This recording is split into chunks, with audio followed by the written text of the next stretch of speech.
Buon pomeriggio da Borzoli da parte di Stefano Sommariva ed Enrico Figus. Va in scena la nona giornata del campionato di eccellenza. La sfida è il derby tra Sestrese e Genova Calcio, una di quelle sfide che vai a cercare al momento della stesura dei calendari. Sarà una sfida ancora più affascinante visto che entrambe le squadre hanno bisogno di punti. La Sestrese va in completo nero, inusuale per giocare in casa. La Genova Calcio invece col completo bianco-rosso. Si parte con la Sestrese che calcerà sicuramente Gianni Di Pietro.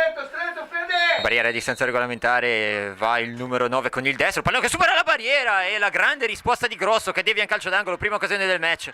5 uomini in area, va sbravati con il sinistro, molto tagliato, e il colpo di testa, il gol di Rossi che porta in vantaggio la Genova Calcio al 9° minuto di questo primo tempo.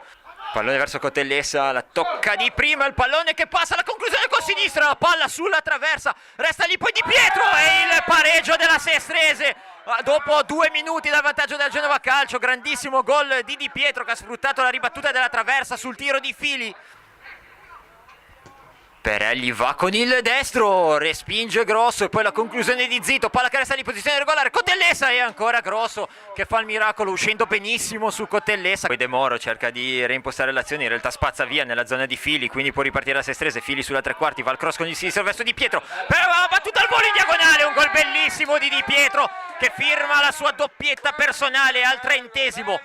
Porta in vantaggio la Sestrese, Sestrese 2, Genova Calcio 1. Rossi lamentava un intervento irregolare, palla di Briata verso Perelli, posizione irregolare, Perelli a tu per tu col portiere, Perelli va col destro, respinge Grosso, non è finita, poi Grosso esce benissimo sul numero 10, sventa la minaccia. Fili sempre positivo sulla sinistra, va alla conclusione Fili, pallone che si perde di pochissimo, alto sopra la traversa. 2-1 per la Sestrese, si parte per questo secondo tempo. Raso rientra, va alla conclusione dalla distanza, Roveta in tuffo. Memoli la difende, cerca spazio sul sinistro con il suo piede, prova il cross in mezzo che è bellissimo, va il colpo di testa Rossi e qui si mangia letteralmente il gol del pari.